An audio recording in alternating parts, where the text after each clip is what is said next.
كذبت قوم لوط بالنذر إنا أرسلنا عليهم حاصبا إلا آل لوط نجيناهم بسحر نعمة من عندنا كذلك نجزي من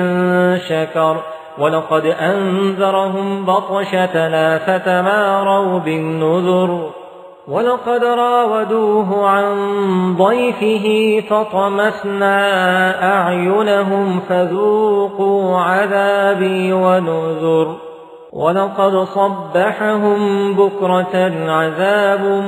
مستقر فذوقوا عذابي ونذر ولقد يسرنا القرآن للذكر فهل من مدكر ولقد جاء